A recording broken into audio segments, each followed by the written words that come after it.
कि जो भी भ्रम है, भूल है, भय है, ये जो भास रहा है, बांध रहा है, भटका रहा है, ये कौन है, क्या है, कैसा है? पृथ्वी है, जल है, तेज है, वायु है, आकाश है। ये जीव को भरमाने वाला, भटकाने वाला कौन है, क्या है? संतों ने बहुत इसका विचार किया। तो संत कहते हैं भाई कोई नहीं है जीव को भरमाने वाला, जीव को भटकाने वाला, उसका अज्ञान है। इसीलिए श्री गीता जी में भगवान ने कहा कि नहीं ज्ञानेन सदृशम पवित्र में विद्यते। फिर ज्ञान के समान कोई पवित्र वस्तु इस सारे अस्तित्व में नहीं है। ज्ञान ही पवित्र है।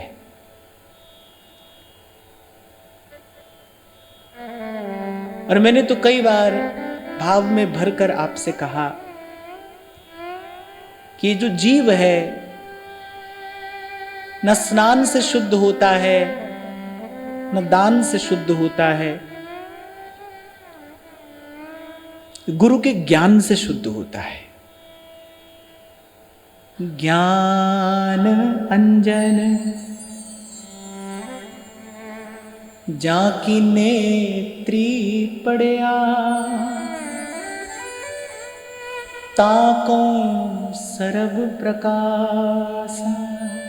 कल यही हमने चर्चा को विराम दिया था। गुरु पद रज मृदु मंजुल अंजन, नयन अमीय दृग दोष विभंजन।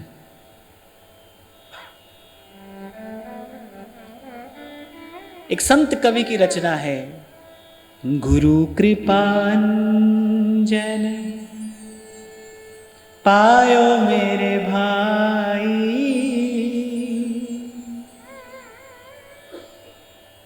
गाइए। गुरु कृपांजन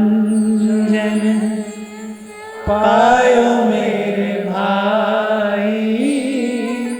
अंजन समझते हैं ना, सुरमा। फिर गुरु की कृपा का अंजन दिया है नेत्रों में।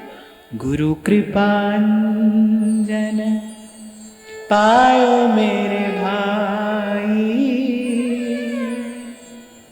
राम बिना कछु सूझत नाही, राम बिना कछु सूझत नाही। एक जनार्दनी भाव ये नीका, एक जनार्दनी भाव ये नीका, जिसे देखूं सोई राम सरीखा, जिसे देखूं सोई राम सरीखा। अरे जब ज्ञान रूपी अंजन दिया जाता है नेत्रों में, तो वो ज्ञान रूपी अंजन प्राप्त कैसे होता है? गुरु कृपांजन पायो मेरे भाई, राम बिना कछु सूझत नाही, राम बिना कछु सूझत नाही। लाली मेरे लाल की अब जित देखूं तित लाल। तो कह रहे पवित्र करने वाली वस्तु क्या है? ज्ञान। और ज्ञान का स्रोत क्या है? गंगा का स्रोत क्या है? गंगोत्री है, गोमुख है, क्या है? गंगा का स्रोत क्या है ना? गंगा का स्रोत तो नारायण के चरण कमल हैं, वहां से प्रकट हुई है गंगा। उससे पहले तो वो ब्रह्मा जी के कमंडल में रखा हुआ जल है, और प्रभु के चरणों की धोवन है, तो फिर वो गंगा है। तो ऐसे इस ज्ञान रूपी गंगा का उद्गम कहां से है, कहां से फूटती है, कहां से प्रस्फुटित होती है ये ज्ञान गंगा? तो कह रहे वो गुरु है। तो ये जो भी भ्रम भूल है जीवन में, कह रहे इसका कारण कोई और नहीं है। इसका कारण कभी आप किसी व्यक्ति को ना समझना, किसी स्थिति परिस्थिति को समझने की भूल मत कर बैठना।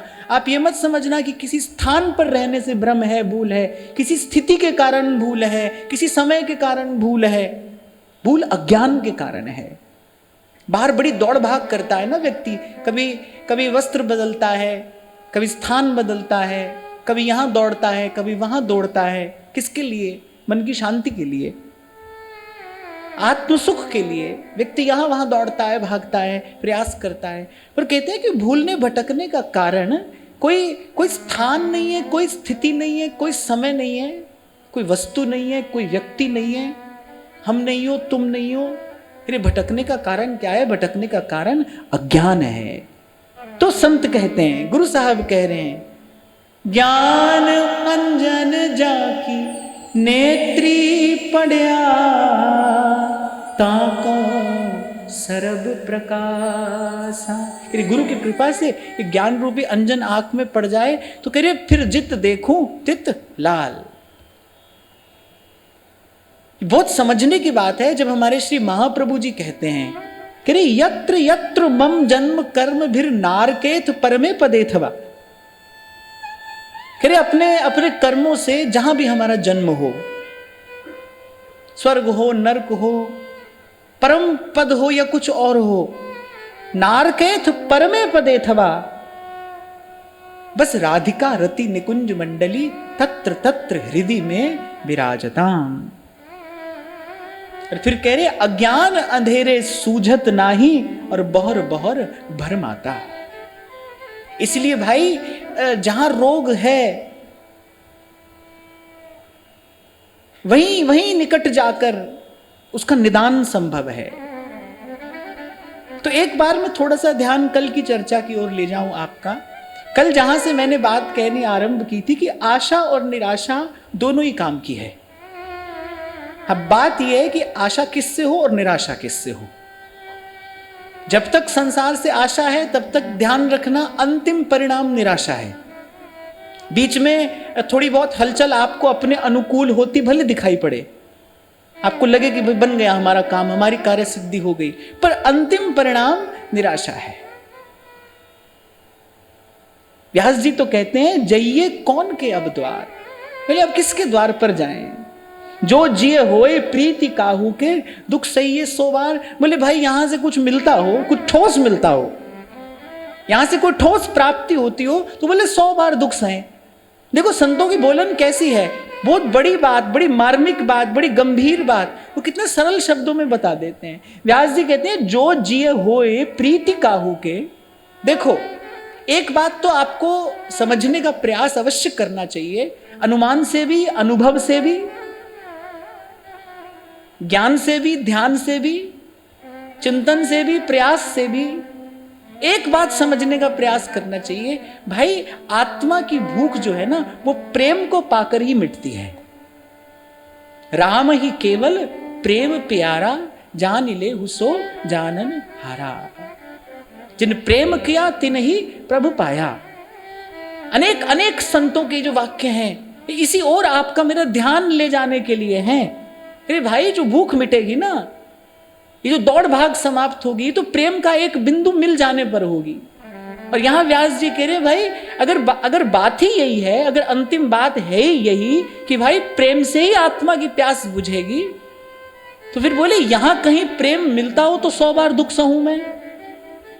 जो जिए होए प्रीति काहू के दुख सहिए 100 बार। फिर तो भाई 100 बार दुख सह ले अगर यहां कहीं प्रेम मिलता हो तो।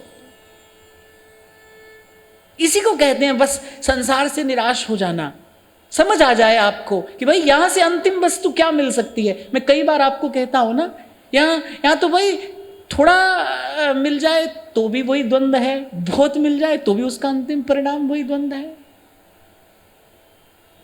सारा संसार देने लगे आपको, सारा संसार आपको देने लगे तो भी आपकी झोली में अंत में द्वंद ही डाल के जाएगा। अंत में द्वंद है। और ये जो विवेक है, ये जो ज्ञान है ये निरंतर सत्संग का, सतत सत्संग का प्रसाद है। एक बड़ी सुंदर बात स्वामी श्री शरणानंद जी महाराज की वाणी में मुझे मिली। वो कहते हैं शांति से सामर्थ्य का विकास होता है। जब तक आपके मन में शांति नहीं है तब तक आप चाहते हुए होते हुए भी अपनी शक्ति का सदुपयोग नहीं कर पाओगे। आपके मन में जितनी अधिक हलचल होगी उतने आप अधिक दुर्बल, उतने आप अधिक अशक्त होंगे। आप जितने भीतर से शांत होंगे आप उतने समर्थ होंगे। और ऐसा तो मैंने कुछ उपलब्धि प्राप्त लोगों के जीवन में देखा कि जहां चार बात कहनी होती है ना, वो एक ही बात कहकर अपना काम चला लेते हैं। माने प्रयास करते हैं वो कि शक्ति का अपव्यय ना हो। आप जितने भीतर से शांत होंगे आप समझना आप उतने ही शक्तिशाली होंगे। एक किताब है द आर्ट ऑफ वॉर, विश्व प्रसिद्ध पुस्तक है, एक बार मैंने भी पढ़ी थी। द आर्ट ऑफ वॉर माने युद्ध करने की कला। उसमें एक बात लिखी है, उसमें लिखा है कि किसी शांत व्यक्ति को देखकर कभी भी यह भूल नहीं करना कि उसे युद्ध करना आता ही नहीं है। बोले वो बहुत समर्थ है, हो सकता है वो तुमसे कहीं अधिक समर्थ हो, जिसके हाथ में तीर तलवार है उससे कहीं अधिक समर्थ। वो शांत व्यक्ति है जो एक विचार से तुम्हारी सारी युक्तियां निष्फल कर देगा। तुम तीर और तलवार चलाते रह जाओगे और वो अपनी बुद्धि से, वो अपनी युक्ति से तुमको तुम्हारे सारे षड्यंत्र को निष्फल कर देगा। तो मैं ऐसे ही अध्ययन कर रहा था तो श्री स्वामी जी की वाणी में मुझे बात मिली, कितने शांति से सामर्थ्य का विकास होता है। अब भजन करने के लिए भी सामर्थ्य चाहिए। जैसे कुछ दिन पहले एक बालक ने प्रश्न किया, भाई कोशिश करता हूं, बहुत करता हूं, पर लेकिन मन एकाग्र नहीं होता है। तो भाई मन एकाग्र करने के लिए शक्ति चाहिए। दुर्बल व्यक्ति अपने मन को एकाग्र नहीं कर सकता है। मैंने एक उदाहरण दिया था कि मन अड़ियल घोड़ा है। अब अड़ियल घोड़े को आपको काबू करना हो, उसकी सवारी करनी हो, तो जो सवार है वो अनुभवी भी होना चाहिए, वो सबल भी होना चाहिए, बुद्धिमान भी होना चाहिए, उसके पास सामर्थ्य भी हो, उसके पास धैर्य भी हो और उसके पास में युक्ति भी हो। ये तीन चीज चाहिए। तो ऐसे ही ये जो मन जो अड़ियल घोड़ा है, इसको काबू में करने के लिए तीन चीज चाहिए। सबसे पहले तो धैर्य चाहिए। मैंने जो एक दो बार में निराश हो जाए बोले उसका काम नहीं है। सबसे पहले तो धैर्य चाहिए, फिर सामर्थ्य चाहिए, शक्ति चाहिए, जिस शक्ति का हम निरंतर दुरुपयोग करते रहते हैं। जिसके मन में जितने विचारों की भीड़ है वो समझना वो भीतर से उतना ही दुर्बल है। शांति से सामर्थ्य विकसित होती है। आप जितने शांत होते चले जाएंगे आप उतने शक्ति संपन्न होते चले जाएंगे। और शांत होने की युक्ति क्या है भाई? इसमें तो भागवत जी निर्णय दे देती हैं। वो कहती है दूरम उपाय। भाई जितना हो सके इससे दूर रहो। जैसे कोविड आया तो भाई अब सब कह रहे हैं भाई उससे बचने का क्या उपाय? बोले उससे दूर रहो, और तो कोई उपाय नहीं है। आप उसके पास जाओगे तो संक्रमण होगा ही होगा। आप संक्रमित व्यक्ति के पास जाओगे तो संक्रमण होगा। एक व्यक्ति जिसको इन्फेक्शन है आप उसके पास जाओगे तो भाई आपको इन्फेक्शन होगा।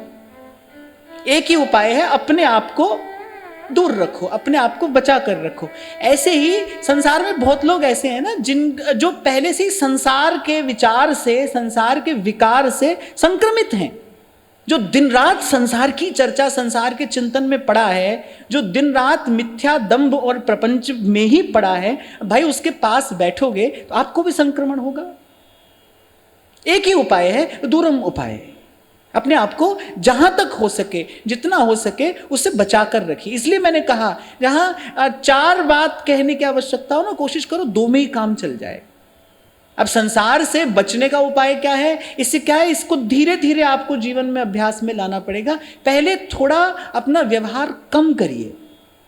पहले देखिए अपने जीवन में कि भाई क्या क्या मैं कम कर सकता हूं, कौन कौन सी चीज ऐसी है जो मेरे जीवन में आवश्यकता से अधिक है, बाहर भी और भीतर भी। अब की बार गीता जी के सत्र में ही मैंने ये बात कही थी कि बहुत सारे संकल्प आपके मन में ऐसे होंगे जहां से आप वापस लौट सकते हैं। अब आपके मन में आज एक संकल्प है भाई 2 करोड़ की गाड़ी लेंगे कभी। अब ये बिल्कुल अनावश्यक संकल्प है ना, निरर्थक संकल्प है, पर इस संकल्प ने आपके मन में स्थान बना रखा है।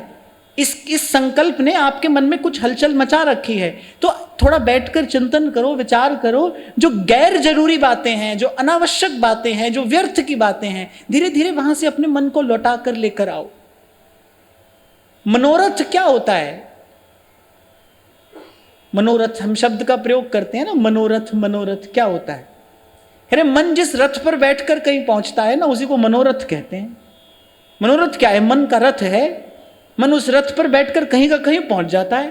भाई ये करेंगे, वो करेंगे, अमेरिका जाएंगे, लंदन जाएंगे, ऐसे अपने मन में संकल्पों की भीड़ बढ़ती चली जाती है। इसका परिणाम क्या हो रहा है? आप भीतर से अशांत हो रहे हो, और भीतर से अशांत व्यक्ति दुर्बल है। देखने में कितना भी सबल क्यों ना हो, उसके हाथ में कितना ही बढ़िया शस्त्र क्यों ना हो, पर वो भीतर से दुर्बल है, उसके पास भीतर शक्ति नहीं है।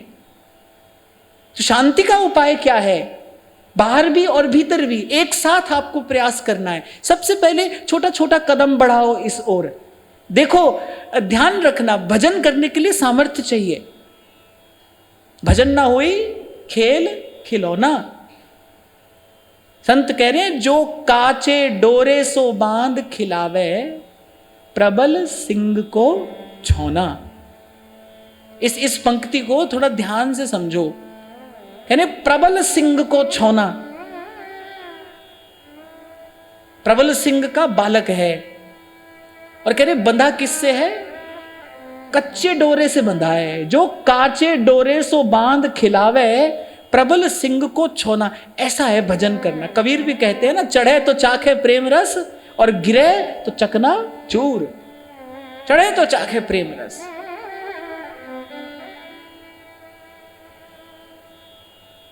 तो भजन के लिए सामर्थ्य चाहिए। सामर्थ्य कहां से आएगी? भूलते नहीं जाना ना आप। भजन के लिए सामर्थ्य चाहिए। सामर्थ्य कहां से आएगी? शांति से आएगी। शांति माने संकल्पों का अभाव। नित्य नए संकल्प रचता रहता है मन, ताना बाना बुनता रहता है मन। मैं बार बार आपको कहता हूं भाई, यही भक्ति की सरलतम परिभाषा है। अपना कोई संकल्प रहे ही नहीं। तभी तो महाप्रभु जी कह रहे हैं, भाई प्रेम की गली में कौन आए जो पहले ये तैयारी कर ले कि जोई जोई प्यारो करे सोई मोई भाव।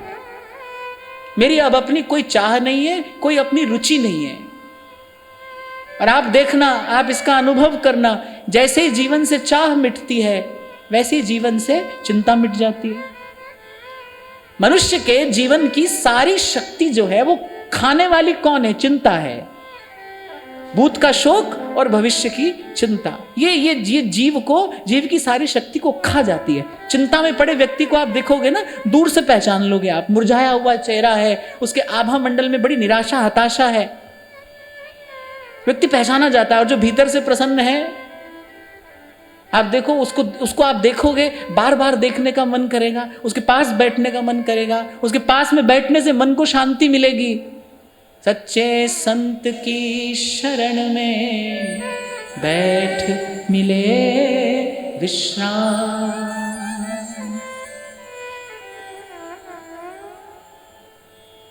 तो थोड़ा प्रयास करो, छोटे छोटे कदम बढ़ाओ। देखो, पहले बाहर देखो, भाई मेरे पास, मेरे संग्रह में ऐसी कौन सी वस्तु है जिसकी अब मुझे आवश्यकता नहीं है।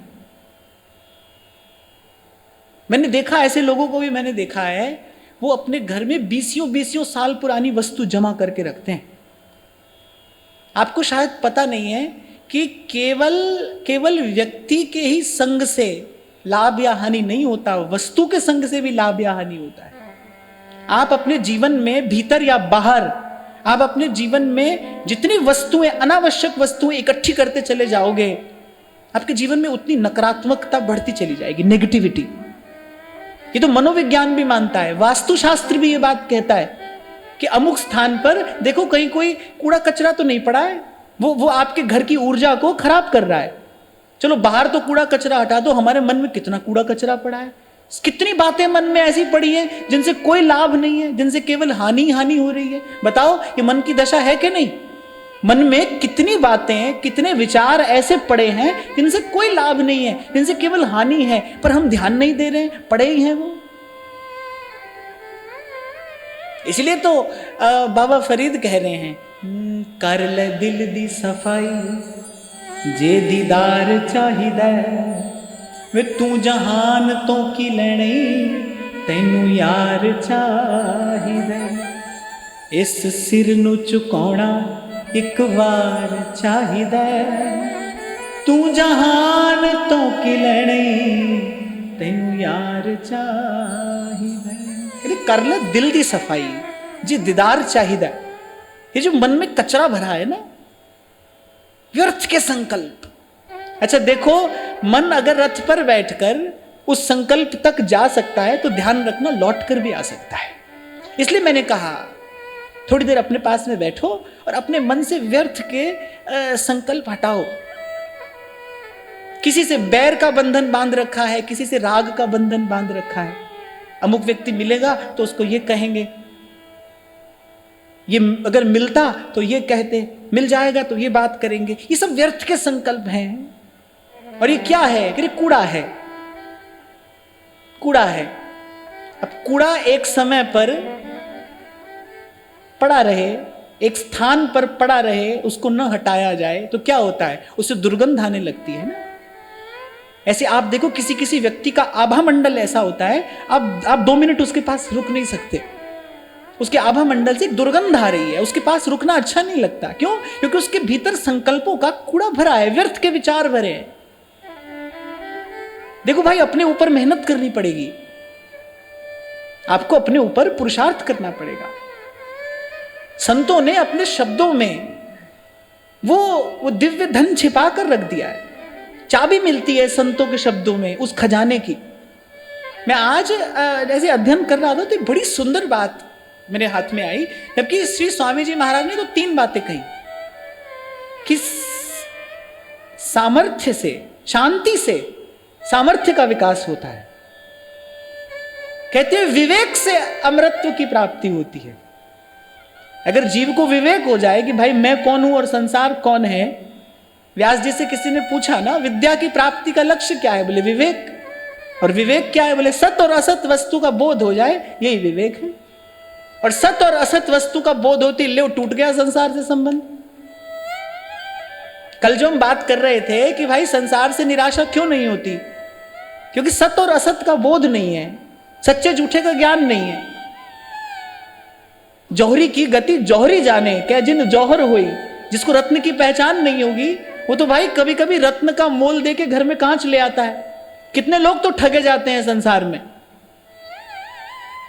मूल्य तो रत्न का दे आते हैं, लेकर कांच आते हैं। यही जीव कर रहा है। मूल्य, ये जो सांस है कितनी अमूल्य है। मूल्य तो रत्न का दे रहा है, लेकर घर में क्या आता है? पहले संसार का द्वंद लेकर आता है, कांच लेकर आता है। तो कहते हैं कि शांति से सामर्थ्य का विकास होता है, विवेक से अमरत्व की प्राप्ति होती है। और कहते हैं निर्मलता, निर्मलता जो है बोले वो आपको प्रेम का पात्र बना देती है। 3 बात चाहिए जीवन में। सबसे पहले शांति चाहिए, इसलिए मैंने पहला यही बिंदु उठाया। भाई भजन करने के लिए सामर्थ्य चाहिए। सामर्थ्य कहां से आएगी? शांति से आएगी। शांति कहां है? जहां संकल्पों का अभाव है वहां शांति है। कमरे में, बाजार में, यहां वहां, इधर उधर, बोले कहीं शांति नहीं है। जहां संकल्पों का अभाव हो जाए वहां शांति है। इसीलिए संत कह रहे हैं, कर ले दिल दी सफाई जे दीदार चाहिदा, वे तू जहान तो की लेनी तैनू यार चाहिदा। पर पहले ये बात तो पक्की कर लो कि यार चाहिए भी कि नहीं चाहिए। बहुत बहुत देर तक भाई मन ऐसे ही भरमाता है, मन ऐसे ही भटकाता है। चाहिए नहीं, प्रभु नहीं चाहिए। प्रभु की चाह ही तो नहीं है। चाह हो तो सब रास्ते खुले हैं। अच्छा, जिसको प्रभु की चाह है, जिसको प्रभु की चाह है उसको रास्ता नहीं चाहिए। वो तो जहां पैर रखता है वही रास्ता बन जाता है, क्योंकि प्रभु का अभाव तो कहीं नहीं है ना।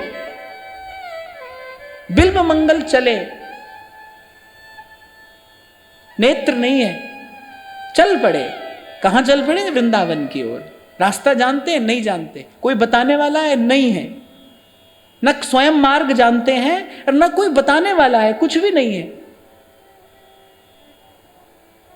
किसी ने पूछा कहां जा रहे हो? तो कह रही जिधर तुम छिपे हो बस उधर देखना है। मुझे नहीं पता कहां छिपे हो, पर जिधर तुम छुपे हो मेरा लक्ष्य तुम हो, तुम्हारे लिए चला हूं मैं। आंख का अंधा व्यक्ति, शरीर से निर्बल व्यक्ति, उसके पास कोई योग्यता, कोई पात्रता, कोई सामर्थ्य नहीं है, उसके पास बस एक बात है कि वो प्रभु को चाहता है, वो श्री कृष्ण को ढूंढने के लिए निकला है। हाँ, उसका लक्ष्य बिल्कुल पवित्र है, उसके मन में बहुत गहरे तक अब कोई और इच्छा, अब कोई और वासना नहीं बची है, ये योग्यता है उसके पास। और प्रभु बस एक यही योग्यता चाहते हैं। तुम्हारे पास बुद्धि है नहीं है, तुम शास्त्र का विचार कर सकते हो नहीं कर सकते, तुम में जप तप करने की भी साधन सामर्थ्य है नहीं है, उनको इस बात से कोई लेना देना नहीं है भाई। अनंत अनंत ब्रह्मांड हैं, असंख्य असंख्य जीव हैं, कौन जाने कहाँ कहाँ क्या क्या कर रहा है, वो उनको ना किसी की पड़ी है ना किसी से पड़ी है। वो तो कह रहे हैं भाई जो जस करे तस फल चाखा, तुम अपना करते रहो भरते रहो। पहले दिन मैंने आपको कहा था ना, बड़ी देर के बाद कहने वाले ने वैसे तो ठीक ही कहा है, कभी तो दीन दयाल के भनक पड़ेगी कान, कभी जाकर भनक पड़ती है उनके कान में, जब वो देख लेते हैं भाई अब इसको हमारे अतिरिक्त और कुछ नहीं चाहिए, तब सिंहासन हिलता है उनका। जैसे इंद्रादि देवताओं का सिंहासन तो ऋषि मुनियों की तपस्या से डोल जाता है ना, ऋषि मुनि तपस्या करते हैं, इंद्र का आसन डोल जाता है। ऐसे प्रभु का आसन किससे डोलता है? प्रभु का आसन डोलता है निष्कामता से। जब जीव निष्काम हो जाता है फिर प्रभु अधीर हो उठते हैं उससे मिलने के लिए। प्रमाण मिलता है संतों की वाणी में इसका।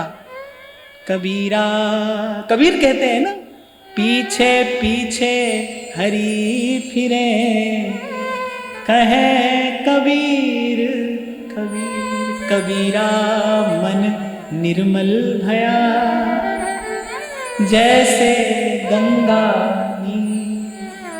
अच्छा, इस पंक्ति में एक और गूढ़ार्थ छिपा है, यानी कबीरा मन निर्मल भया, कह रहे जैसे गंगा नीर।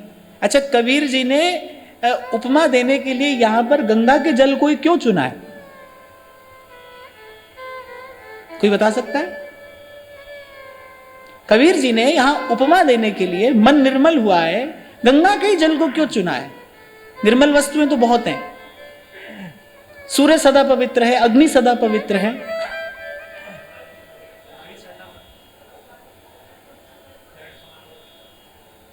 क्योंकि गंगा जी के जल को सदा नारायण के चरण कमलों की स्मृति बनी रहती है। यानी कोरी निर्मलता नहीं है, इसमें निरंतर हरि स्मरण का माधुर्य भी है इस मन में। कबीरा मन निर्मल भया, जैसे गंगा नी, पीछे पीछे हरि फिरे, कहे कबीर कबीर। तो ध्यान रखना, ऐसे तपस्या हिला देती है देवताओं का आसन, ऐसे प्रभु का आसन डोलता है निष्कामता से। जब मन निष्काम हो जाता है, मति निष्काम होती है, जब फिर प्रभु अधीर हो जाते हैं उससे मिलने के लिए, फिर दौड़ पड़ते हैं प्रभु, फिर प्रभु से नहीं रहा जाता।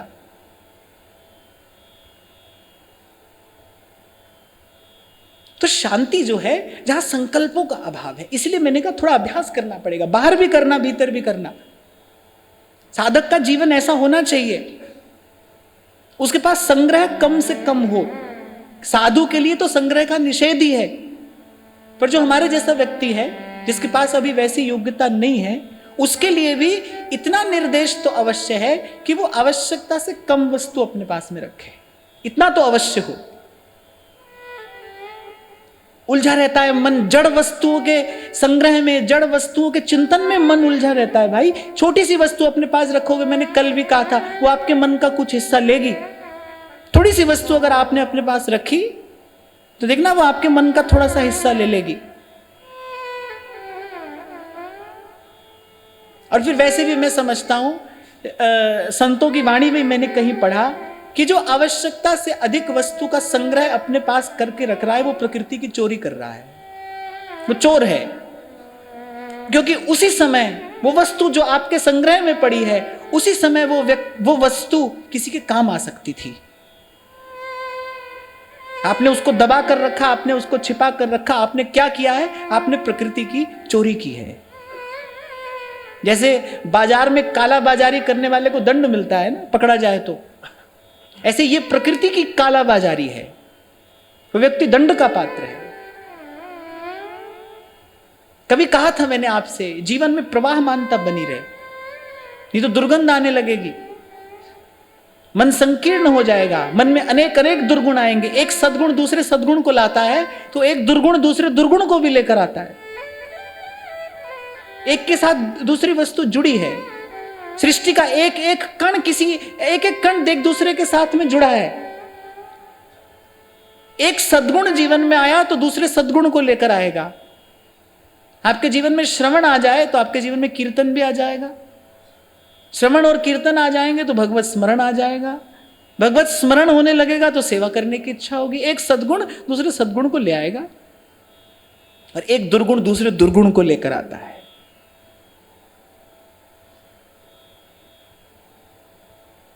और फिर वैसे भी भाई मैं कहता हूं, प्रभु तो जब मिले तब मिले, वो तो जब मिलेंगे अपनी इच्छा से मिलेंगे, आप में उसमें कुछ कर नहीं सकते।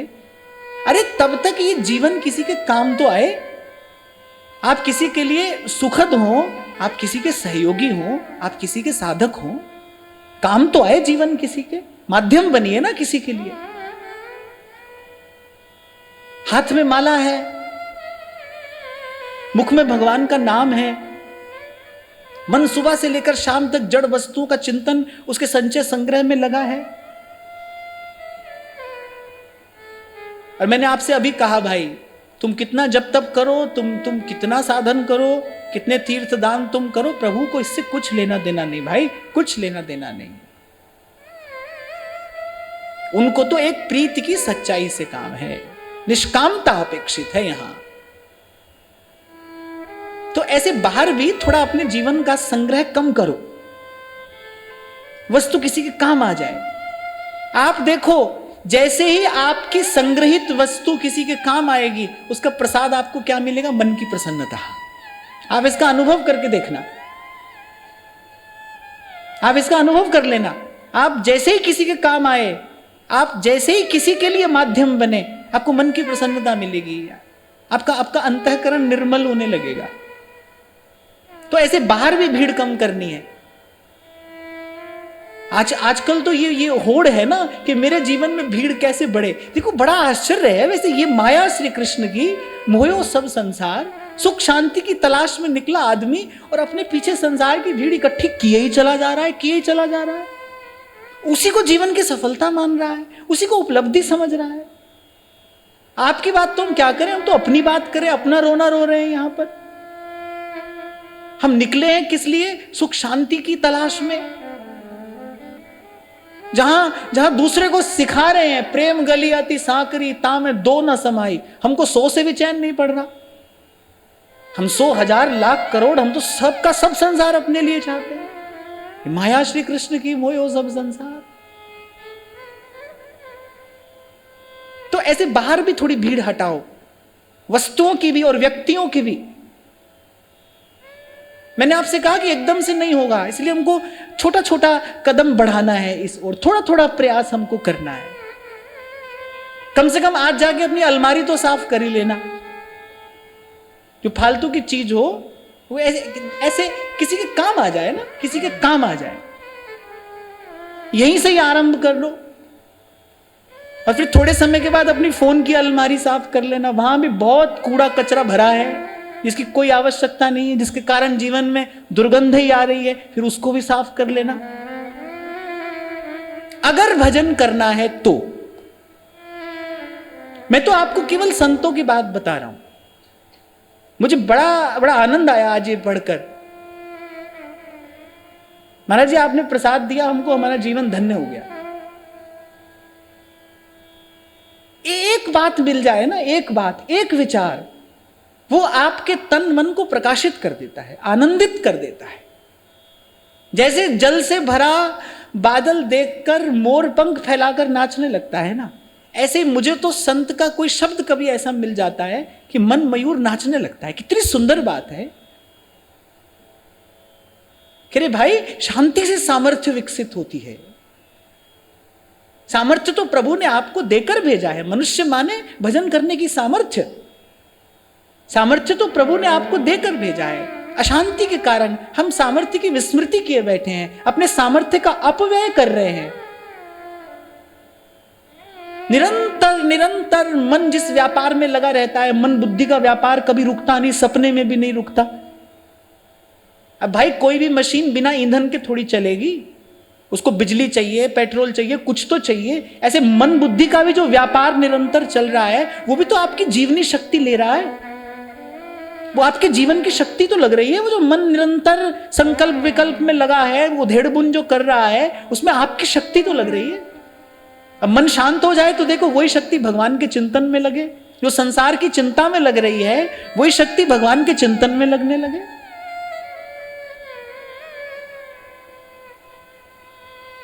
विवेक हुआ तो बोले जीव अमर हुआ। मैंने आपको शायद कभी सुनाया था ना, अरे एक महात्मा थे, वो चाय के बड़े प्रेमी थे। अब प्रेमी क्या थे, मैंने चाय के बिना नहीं रह सकते थे। अच्छा, रोज कहते थे कि कल से नहीं पीऊंगा, कल से नहीं पीऊंगा। एक दिन में कई कई बार पीते थे। अच्छा, जितनी बार पीने बैठते थे उतनी बार अपने आप को कोसते भी थे। हाथ में चाय का कप लेते थे और फिर चाय के कप को देखकर कहते थे, बोले चाय बुरी, सबसे बुरी। ऐसे पंजाबी में चाय को चाह कहते हैं, है ना। अरे चाह बुरी, सबसे बुरी। अरे चाह नीच में नीच। और फिर चाय के कप को देखकर कहते थे, अरे तू तो पूर्ण ब्रह्म था। अपना नाम लेकर कहते थे, बोले तू तो पूर्ण ब्रह्म था, जो ये चाय ना होती बीच। चाय बुरी है। तो धीरे धीरे बढ़ना है शांति की ओर। आप देखोगे जैसे जैसे आपका मन शांत होता जाएगा, आपकी सामर्थ्य बढ़ती चली जाएगी। सामर्थ्य माने जीवन में धैर्य आएगा। ये छोटी छोटी परिस्थितियां आपको ऐसे भयभीत नहीं करेंगी, आपको चिंतित नहीं करेंगी, आपके भीतर से सामर्थ्य बढ़ेगी। और फिर वहां संत कह रहे हैं, बोले यहां शक्ति लगाने का, बोले कोई लाभ हो तो 100 बार लगा ले, फिर यहां 100 बार दुख सह ले।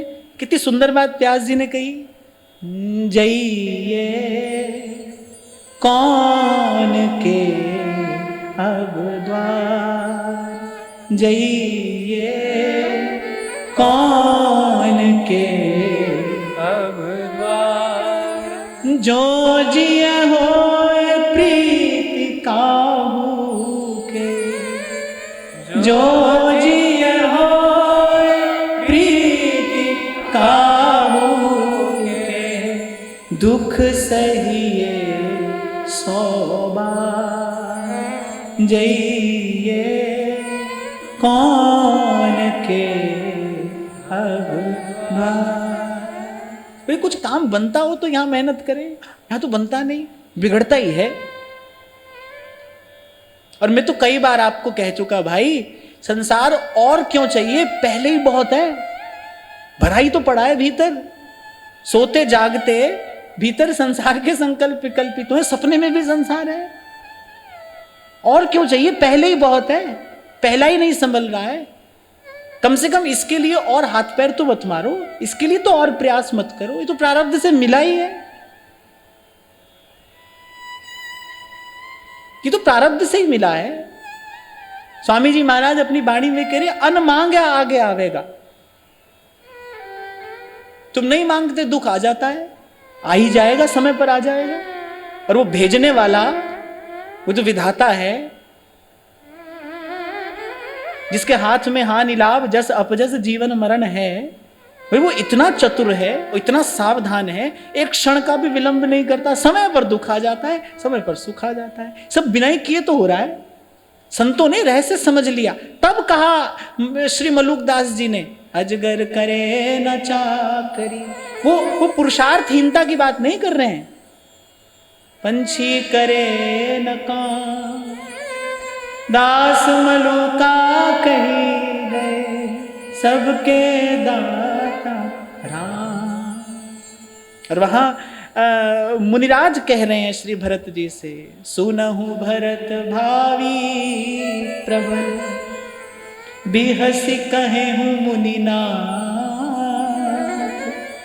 हानि लाभ जीवन जस अपजस विधि हानि लाभ यश अपयश जीवन मरण, बोले तो विधाता के हाथ में है। अब भाई जो है ही विधाता के हाथ में, हम काहे को मेहनत कर रहे हैं उसके लिए? लाभ के लिए मरा जा रहा है, लाभ के लोभ में मरा जाता है आदमी। मरने से हो जाता है लाभ? नहीं होता है। तो जब जिसको होना है होता है। एक बार दृष्टि डालकर देखो संसार में क्या हो रहा है। आपको मीरा जी की बातें माननी ही पड़ेंगी सत्य। वो कह रही है कर्म की गति न्यारी, मूर्ख को तुम राज दिए हो और पंडित फिरे भिखारी। दिखता है संसार में, खूब दिखता है। उज्ज्वल वर्ण दीनी बगुलन को और कोयल कर दी कारी। जिसका स्वर इतना सुंदर है और उसका वर्ण कितना काला है, काजल जैसी काली होती है कोयल। उज्ज्वल वर्ण दीनी बगुलन को, बगुला बोले कितना उज्ज्वल बनाया है, दूर से देखो तो ऐसे लगेगा हंस बैठा है। और कोयल कर दी कारी, क्या है? कर्म की गति न्यारी। गुणहीन के पास में रूप है, जिसके पास गुण है उसके पास में रूप नहीं है। क्या है? कर्म की गति है। सब तो कर्ता के किए हो रहा है। तो फिर तुम बोलो, फिर हमको क्यों मनुष्य बनाकर दिया है? क्यों हाथ पैर दिए हैं? क्यों आंख दी, कान दिया, क्यों बुद्धि दी है? तो 2 दिन पहले हमने इसी की चर्चा की थी। आंख किस लिए मिली है? दर्शन हो। देखो हरि लोचन हरि भव मोचन, इहै आभ शंकर जाना। कन्ना विच लिख दे शबद गुरां दे, कन्ना विच लिख दे शबद गुरां दे। हो मेरी अखां विच गुरां दा दीदार लिख दे, लिखन वालिया, लिखन वालिया, लिखन वालिया। ओ लिखन वालिया, लिखन वालिया। रोज एक सरप्राइज गिफ्ट भेजते हैं विधाता आपके लिए। पता नहीं है वो क्या है, कभी सुख होता है कभी दुख होता है, आ ही जाता है समय पर, देने वाला दे के चला जाता है। इसी से मैंने आज चर्चा आरंभ की। जो हमारी जीवनी शक्ति है ना, जो हमारे पास सामर्थ्य है, उसको सही दिशा में लगाना है, उसको सही स्थान पर लगाना है। अब एक आदमी बंजर भूमि को फोड़ रहा है और वो रात को जाकर शिकायत करता है भगवान से, बोले मेहनत का फल देते हो तुम, मैंने कितनी मेहनत की। खाली मेहनत की आवश्यकता नहीं है ना जीवन में। मैंने इसलिए कहा युक्ति भी चाहिए, बुद्धि भी चाहिए। मेहनत कहाँ करनी है? अब जिस भूमि में संभावना ही नहीं है, उस भूमि पर अगर आप परिश्रम कर रहे हो तो आपको रात को निराश होना ही तो पड़ेगा, थक हारना ही तो पड़ेगा आपको। जहां संभावना है वहां पर करिए ना। वही व्यास जी कह रहे हैं, बोले यहां थोड़ी संभावना दिखाई पड़े सुख की तो बोले 100 बार दुख सह ले। दुख सहकर सुख मिलता हो तो बोले 100 बार सह ले। बोले यहां तो दुख सहकर दुख ही मिलता है। जहां सुख की संभावना है, जहां संत कह रहे हैं कि वेद पुराण भागवत भाखें और कियो भक्तन मन भायो, परमानंद इंद्र सोवे भव, विप्र सुदामा पायो, प्रीति तो नंद नंदन से कीजे, नंद नंदन से की। और देखना जहां भी जिस भी संबंध में, वो संबंध किसी चीज से हो, किसी स्थान से हो, किसी व्यक्ति से हो, जिस भी संबंध से आपके मन में द्वंद्व बढ़े ना, आप दूर हो जाना वहां से। वो आपके लिए घातक है। जिस भी संबंध से जीवन में अशांति बढ़े, दुविधा बढ़े, वहां से दूर हो जाना। वो आपकी शक्ति का दुरुपयोग कराएगा, वो आपके मन को अशांत कर देगा। बुद्ध तो एक बहुत अच्छी बात कहते हैं, कहते कभी कभी तो सही और गलत के द्वंद्व में न पड़कर एक और हो जाना चाहिए, क्योंकि मन की शांति सबसे मूल्यवान है। क्यों? क्योंकि जितना आपका मन शांत है उतने आप सशक्त हैं, उतने आप सजग हैं, उतने आप समर्थ हैं। मैं बार बार आपसे कहता हूं ना भाई, बाहर का खेल 100 बार बिगड़ता हो बिगड़ जाए, मन की शांति बनी रहे। बाहर कितनी भी बड़ी हानि होती हो, चिंता की बात नहीं है, उस क्षति की पूर्ति हो जाएगी, मन बिगड़ा हाथ नहीं आएगा। संत तो बड़ा अच्छा उदाहरण देते हैं, कहते हैं राई के दानों की पोटली हो और उसको आप बिखेर दो फर्श पर, कितनी देर लगी? मैं 2 सेकंड में बिखेर दिया। बोले अब उसको समेटो, कितना कठिन काम है। तभी ध्रुवदास जी ने कहा, बोले बिखरो मन सिमटत नहीं, कीजिए कौन उपाय, क्या उपाय किया जाए? बिखरा मन सिमटता नहीं, मन को बिखरने से बचाना है, मन बिखरता ना चला जाए। और मुझे लगता है यह सावधानी केवल उसी के जीवन में आ सकती है और केवल उसी के जीवन में बनी रह सकती है जिसके जीवन में किसी सच्चे संत का सानिध्य है, जिसके जीवन में किसी सच्चे संत से मिलने वाली, प्राप्त होने वाली सच चर्चा है, उसके जीवन में सावधानी बनी रहेगी।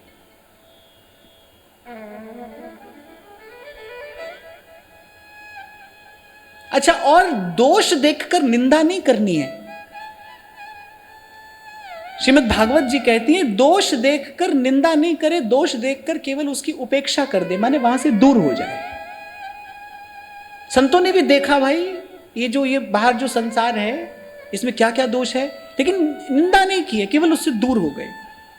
अच्छा, हम कैसे हैं, हम क्या करते हैं? हम निंदा तो करते हैं लेकिन उससे दूर नहीं होते। कभी कभी परेशान हो जाते हैं, हम ही जीवन में किसी चीज से परेशान हो गए, अपनी किसी बुरी आदत से परेशान है, निंदा तो कर रहे हैं उसकी लेकिन उससे दूर नहीं हो रहे, नहीं हो पा रहे, क्योंकि दूर होने के लिए शक्ति चाहिए, वहां से हट जाने के लिए आपको सामर्थ्य चाहिए। इसीलिए मौन होकर, इसीलिए संतों ने कहा है भाई बहुत बखान मत करिए, अंतर्यामी जानी है, अंतर्गत का भाव, बहुत कहने सुनाने की आवश्यकता नहीं है। सारी दुनिया को ढोल पीट कर बजाकर सुनाना नहीं कि देखो भाई अब हम भजन कर रहे हैं। जितना अपने आप को छिपा कर रखोगे उतनी सामर्थ्य भजन की, उतना भाव आपका और गाढ़ा होगा और गहरा होगा, उतना विचार आपका प्रखर होगा। भाई भक्तमाल आदि इन सत ग्रंथों का अध्ययन करने से, भक्तों के जीवन चरित्र का दर्शन करने से तो यही बात हमको समझ में आई, वह जितना हो सके अपने आप को छिपा कर रखिए। तो संतों ने भी देखा, व्यास जी आगे कहते हैं, बोले घर घर राजस तामस बाढ़ो और धन जौवन को गार, और काम विवश हैं दान देत नीचन को होत उदार, साधु न सूझत बात न बूझत ये कली के व्यवहार, ये कली के व्यवहार। आज कोई सलाह लेनी हो तो आदमी किसके पास जाता है बताओ? हाँ, एक आवाज आई तो सही मुझे, यानी गूगल के पास जाते हैं। कोई सलाह लेनी हो तो गूगल के पास जाते हैं। अब चलो मान लो तुम्हारा गूगल हो गया बुद्धिमान, तो गूगल के पास क्या इतना विवेक है? 10 वर्ष का बालक भी उससे अगर कोई अनुचित वस्तु की जानकारी मांग रहा है तो गूगल उसको दे रहा है ना। छोटा सा बच्चा भी वहां जाकर कुछ अगर ऐसी वस्तु चाहता है जो इस समय उसको नहीं मिलनी चाहिए, वो तो उसको दे रहा है ना। उसके पास कहां विवेक है? अब विवेकहीन से आप सलाह लेते हो। अंधे का कंधा पकड़ के जो चलेगा वो गड्ढे में गिरेगा कि नहीं गिरेगा? पहले लोग आत्मचिंतन करते थे, पहले लोग विचार करते थे, पहले लोग संत जनों के पास बैठकर सच चर्चा करते थे, वहां से विवेक प्राप्त करते थे, फिर अपने जीवन का निर्णय लेते थे। आज आपके जीवन के सारे निर्णय आप अपने फोन की सहायता से लेते हो। यूट्यूब है, गूगल है, एक दो और चीजें होंगी, यहां से आप लेते हो। कभी कहा था मैंने आपको, याद हो तो, कि एकादशी पूर्णिमा करो मत करो, पर महीना में 2 बार 4 बार इस फोन का उपवास तो करना चाहिए। भाई आज फोन नहीं छुएंगे, ये उपवास तो आपको जरूर करना चाहिए। एक आध किसी ने किया, किसी ने नहीं किया। बड़ा कठिन है भाई, बड़ा कठिन है। प्राण सुखा देने हो किसी आदमी के, उसका फोन ले लो, उसके प्राण सूख जाएंगे। उसको लगेगा जीवन कुछ रहा ही नहीं, बस खत्म, जीवन समाप्त। एक जड़ वस्तु पर जब इतना हम आश्रित हो गए हैं, कहां से जीवन में विवेक जगेगा? कहां हमारे जीवन में सुख शांति का आधान होगा? कितनी विपरीत दिशा में आदमी भागता दौड़ता चला जा रहा है।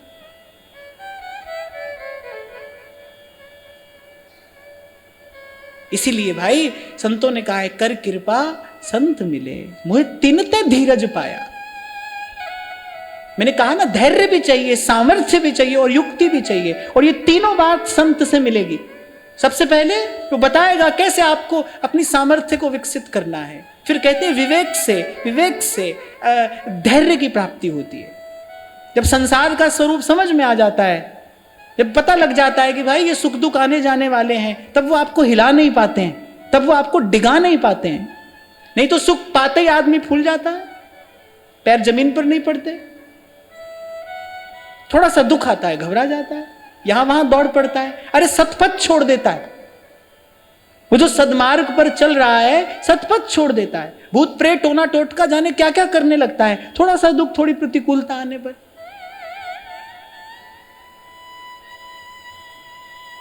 और संसार तो देखो भाई बाजार है, वहां तो हर चीज मिलती है, तुमको जो लेना हो वो ले लो। जिस वस्तु की हम बात कर रहे हैं ये महंगी वस्तु है, सब कोई अफोर्ड नहीं कर सकता। हमारे ध्रुवदास जी कह रहे हैं, प्राण दिए ये प्रेम न पइए, प्राण दिए ये प्रेम न पइए। चलो आज यहां से यही बात ले जाओ कि महीना में 2 दिन, ऐसे तो हमारे यहां कोई व्रत है नहीं, तो चलो आज से मैं आपको ये 2 व्रत दे रहा हूं, महीना में 2 दिन फोन का उपवास करो। ताली बजाने की बात तो है ही नहीं, ताली तो उपवास करने के बाद बजनी चाहिए ना। 2 दिन फोन का उपवास करो, कोई एकादशी पूर्ण आप भी निश्चित कर लेना। और कोई हंसी विनोद की बात नहीं है, आप देखोगे, आप इसका परिणाम देखोगे अपने जीवन में, क्योंकि आपको खबर ही नहीं है कि कितना घोर शक्ति का अपव्यय आपके जीवन में निरंतर होता चला जा रहा है। मानव मन अशांति की ओर बढ़ता ही चला जा रहा है, मानव मन अशांति होता चला जा रहा है। जब मानव मन अशांत हो जाएगा, ध्यान से सुनो, जब मानव मन अशांत हो जाएगा, भाई समाज में सुख शांति कैसे होगी? कोई झंडा डंडा उठाने से थोड़ी समाज में सुख शांति हो जाएगी। आपसे और मुझसे मिलकर ही तो समाज बनाए, हमसे मिलकर ही तो समाज बनाए। जब मानव मन अशांत होगा तो समाज में शांति कैसे होगी? इसलिए आरंभ में ही मैंने कहा, बहुत ऊंची छलांग नहीं लगा पाए हम, कोई चिंता की बात नहीं है, एक एक कदम तो उठाएं। ये मुश्किल है पर पहला कदम जरूरी है, कितना भी हो मुश्किल, लेकिन पहला कदम जरूरी है। तो कह रहे साधु न सूझत और बात न बूझत, ये कली के व्यवहार। बोले ये तो समय आ गया है। सेवक जी महाराज कहने बोले, संतन कहे रंकन करी जानत। आज का जो क्या कहना चाहिए, जो सो कॉल्ड मॉडर्न लोग हैं, जो अपने आप को बहुत एडवांस्ड समझते हैं, वो उनकी तो साधुओं के प्रति भाव भावना ही दूसरी हो गई है। संतन कहे रंकन करी जानत। और फिर अंत में कहते हैं, व्यास दास कत भाज उबरिए। बोले कहां भाग कर जाए? व्यास दास कत भाज उबरिए। बोले परिये माझी धार, बोले सब मझधार में पड़े हैं। इसीलिए व्यास जी ने कहा था, बोले व्यास आस छाड़ो सबकी ही, और बस कृपा करो राधा नंद नंदन। अब तो कृपा करो गिरिधारी, अब तो कृपा करो गिरधारी, अपनी बाह छाह तर राखो, अपनी विवाह चाहतर राखो, देखो दशा हमारी, देखो दशा हमारी, कृपा करो गिरिधारी, अब तो कृपा करो गिरधारी, अब तो कृपा करो गिरिधारी, अब तो कृपा करो गिरधारी। दो पंक्तियां गुरु साहब ने कही हैं, बड़ी प्यारी हैं, विनती के शब्द हैं, स्मरण आ गए मुझे। सुन बेनंती स्वामी मेरे, सुन बेनंती स्वामी मेरे, नानक के सुख मांगे, नानक यही सुख मांगे, जहाँ कीर्तन तेरा साधु गावे, कीर्तन तेरा साधु गावे, कीर्तन तेरा साधु गावे, कीर्तन तेरा साधु गावे, ताहा मेरो मन लागे, ताहा मेरो मन लागे। सुन बेनती स्वामी मेरे, सुन बेनती स्वामी मेरे, नानक यही सुख मांगे, नानक यही सुख मांगे, जहाँ कीर्तन तेरा साधु गावे, कीर्तन तेरा साधु गावे, ताहा मेरो मन लागे, ताहा मेरो मन लागे। एक बार मांगने से न मिले तो दूसरी बार मांगना, दूसरी बार मांगने से ना मिले तो बार बार मांगना। पर यहाँ व्यास जी कह रहे, बोले मेहनत करना तो कम से कम सही दिशा में, सही स्थान पर तो करना। यहाँ एक ना एक दिन तुम्हारा परिश्रम सफल हो जाएगा। संसार में तो परिश्रम करके अपने लिए द्वंद्व दुख इकट्ठा करोगे, यहाँ तुम्हारी मेहनत एक दिन सफल होगी। और फिर तुलसी बाबा ढाढ़स बंधाते हैं, कह रहे जगत मजूरी देते है, क्यों राखे भगवान। एक बार भजन के लिए थोड़ी मेहनत करोगे, थोड़ा परिश्रम करोगे। ये और दूसरी बात है भाई, यहां तो निराश होने की कोई संभावना ही नहीं है। यहां तो कोई निराश हुआ ही नहीं। जितने शरण आए सब उबरे, ऐसी उनकी रीत। रे मन कर साहिब से प्रीत। और फिर भाई ये जो सुख है इसका दाता एक ही है। मैं तो दिन रात जब किसी का कोई सुंदर भाव मिलता है बाहर से, और जब कभी कभी अपना मन भीतर से आनंदित होता है, तो मैं तो दिन रात बस निरंतर एक ही बात का स्मरण करता हूं। मेरे राम राय, मेरे राम राय, जो राखे त्यों रहिए। मेरे राम राय, मेरे राम राय, जो राखे त्यों रहिए। तुध पावे ता नाम जपावे, सुख तेरा दिता नहीं है।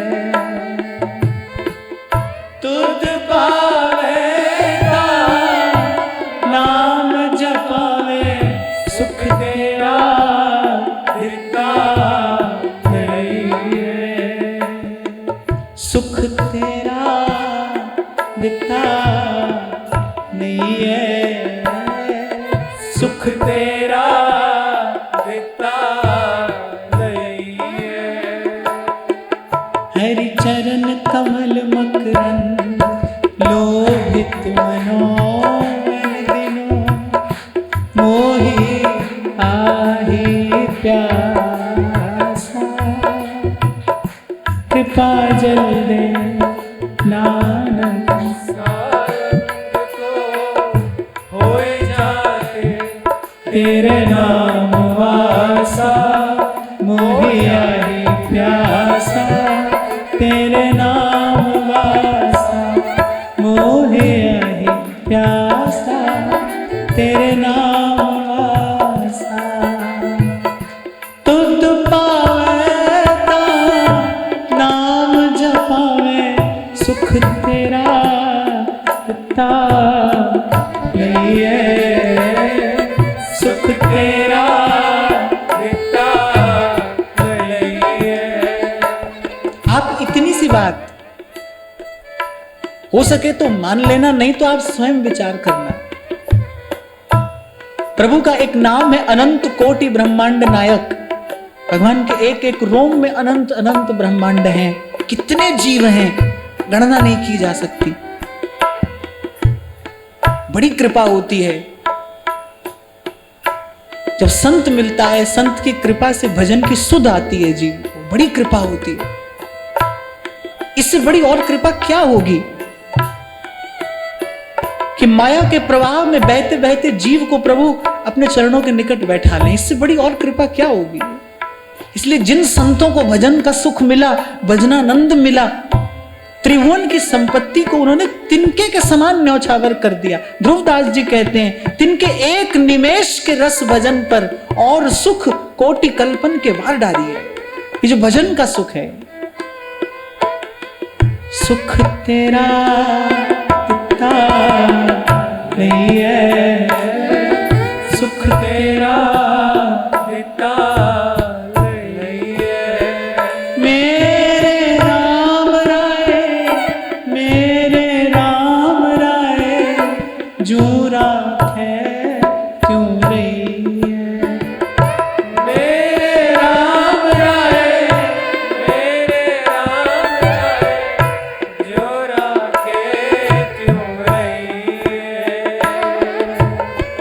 तुध पावेता नाम जपावे, सुख तेरा दिखता नहीं है, सुख तेरा दिखता नहीं है, सुख तेरा दिखता नहीं है, सुख तेरा दिखता नहीं है, सुख तेरा दिखता नहीं है, सुख तेरा दिखता नहीं है। सुन अरदास स्वामी अपने, नानक ही सुख मांगे।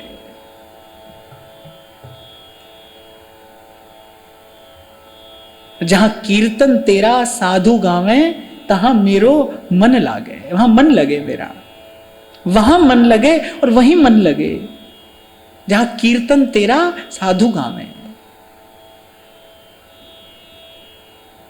तो आज की चर्चा के सार स्वरूप जो विचार हमारे हाथ में आता है, वो आता है कि शांति से सामर्थ्य विकसित होगी। शांति जहां संकल्प नहीं होंगे, जहां संकल्पों का नितांत अभाव हो जाएगा, उसी स्थिति का, उसी धरातल का नाम शांति है। और इसी दिशा में हमको पहला पग बढ़ाना है, बाहर भी और भीतर भी। तन से मन जुड़ा है, मन से चित्त, चित्त से चेतना।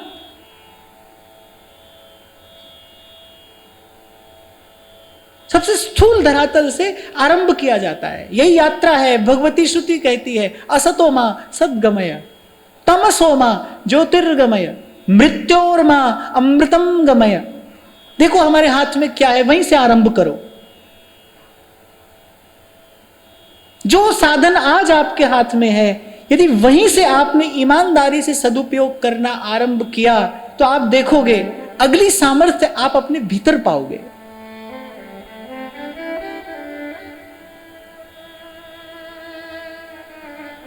जो अनावश्यक है पहले उसको जीवन से हटाइए।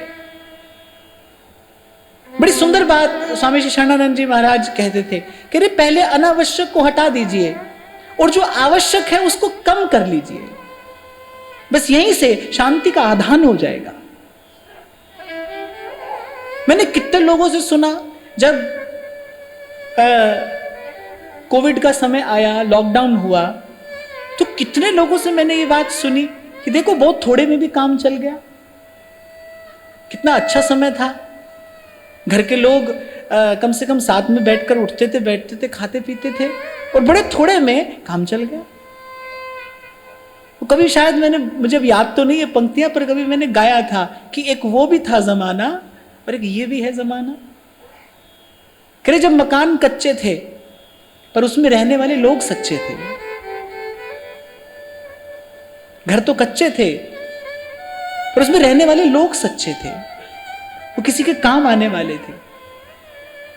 अरे गांव में एक की बेटी का ब्याह होता था तो सारा गांव अपने यहां से कुछ ना कुछ भेंट लेके पहुंच जाता था। ऐसा कहा जाता था भाई बेटियां तो सबकी सांझी होती हैं। और आज जो एक और बात मैंने आपको निवेदन की कि मानव मन अगर अस्वस्थ है तो समाज अस्वस्थ होगा, फिर समाज में सुख शांति नहीं आ सकती। और हम इस समाज में रहते हैं, इस समाज के प्रति भी हमारा कुछ कर्तव्य है। क्या कर्तव्य है कि भाई इसको सुखी स्वस्थ बनाने में हम क्या योगदान दे सकते हैं। पर व्यक्ति क्या करता है, स्वयं पर कार्य किए बिना और समाज सेवा का झंडा लेके चल पड़ता है, इससे परिणाम कुछ आता नहीं। प्रत्येक व्यक्ति यदि अपने पर ही काम करे, प्रत्येक व्यक्ति यदि अपने हिस्से का काम कर ले तो बड़ा व्यापक परिणाम समाज में देखने को मिलेगा, अवश्य मिलेगा। अरे एक जलता हुआ दीपक करोड़ों करोड़ों बुझे हुए दीपकों के लिए संभावना है कि नहीं? एक जलता हुआ दीपक, एक व्यक्ति कितने लोगों के लिए संभावना बन जाता है। एक व्यक्ति कितना बड़ा परिवर्तन ले आता है। पर भाई सारी बात अंत में ईमानदारी की है। प्रकृति तो ईमानदारी का पोषण करती है। जब वो देखती है, देखो एक बात ध्यान रखना, छोटी बड़ी कोई भी क्रिया, कोई भी कार्य हम कर रहे हैं वो प्रकृति के सहयोग के बिना नहीं हो सकता है। आदमी सोचे मैंने हवाई जहाज बना लिया, पर हवाई जहाज बनाने के लिए वो जो रॉ मटेरियल है वो तो प्रकृति से मिला है ना। पंचभूति तो है, अंत में देखो तो भाई पंचभूति तो है। सब कुछ अंत में कहां से आया है? जब आप प्रकृति की दी वस्तु का दुरुपयोग करते हैं, माने जो वस्तु जिस काम के लिए बनी है, वो ध्यान से सुनना, बड़ी काम की बात है ये। जो वस्तु जिस कार्य के लिए प्रकृति ने दी है, आप उसका उपयोग यदि वहां न करके स्वार्थवश कहीं और करते हैं, फिर प्रकृति में क्षोभ होता है, जिसका अंतिम परिणाम मानवता के लिए अशांति है। आप चाहे बाहर आज वातावरण को देख लो, मौसम को देख लो, भीतर बाहर ये सिद्धांत अक्षुण्ण है, मूल में प्रकृति है। भाई प्रकृति से पार तो कोई बिरला जाता है ना, वो तो जब जाता है तब जाता है। अभी तक तो हम सब यही है ना, प्रकृति है। उदाहरण के रूप में अब जैसे कथा सत्संग है, अब इसका उपयोग यदि वस्तुतः मन की शांति के लिए किया जाए तो प्रकृति सहायक होती है। लेकिन जब इसका दुरुपयोग, जब हमारे शास्त्रों का, पुराणों का, जब धर्म का दुरुपयोग व्यापार के लिए किया जाता है, फिर प्रकृति में क्षोभ होता है। फिर उसका अंतिम परिणाम क्या होता है? हजारों लाखों करोड़ों लोगों की एक साथ श्रद्धा आस्था भंग होती है। कोई ऐसी घटना घट जाती है जिससे करोड़ों लोगों की आस्था भंग हो जाती है, श्रद्धा को हानि होती है। क्यों? क्योंकि प्रकृति में क्षोभ हुआ। क्यों हुआ? क्योंकि जो वस्तु जहां जिसके लिए बनी थी उसका उपयोग वहां न करके कहीं और किया गया। देखो भाई, मैं तो बहुत स्पष्ट रूप से यह बात कहता हूं कि साधु का कार्य है समाज को सद्विचार देना। वो सद्विचार दे, वो उस काम में लगना पड़े। अगर वो स्वयं उस काम में लगा तो विचार करने के लिए जो शुद्ध प्रज्ञा चाहिए वो साधु के पास नहीं रहेगी। बड़ी सीधी सी बात है, ये तो समझने की बात है। मैं आपको केवल सेवा का एक विचार दे सकता हूं, पर मैं आपको यह ना कहूं कि भाई तुम हमारे पास लेकर आओ हम सेवा करेंगे। नहीं, आप ही करिए, मैं तो आपको केवल एक विचार दूंगा। साधु का यही कार्य है कि वो समाज को एक विचार दे दे। विचार ही तो दिशा है, और दिशा क्या है? विचार ही तो दिशा है। हम अपने विचार की दिशा में ही तो दौड़ रहे हैं। यही साधु का पवित्र कर्तव्य है कि वो समाज को विचार दे, वो समाज को सत्य पथ की दिशा दिखा दे। वो स्वयं उस काम में न कूद पड़े जिस काम में धन की अपेक्षा हो। भाई वो काम तो सेठ साहूकार को करना चाहिए। और आप पुराण पढ़ो, ऐसा ही होता भी था समाज में कि जो समृद्ध संपन्न लोग होते थे वो समाज सेवा के कार्य करते थे। और फिर एक कहावत सुनी होगी आपने कि जिसका काम उसी को साजे और करे तो ढंका बाजे। आज देखो नेता का काम अभिनेता कर रहा है, अभिनेता का काम नेता कर रहा है, हमारा काम कोई और कर रहा है, किसी का काम हम कर रहे हैं।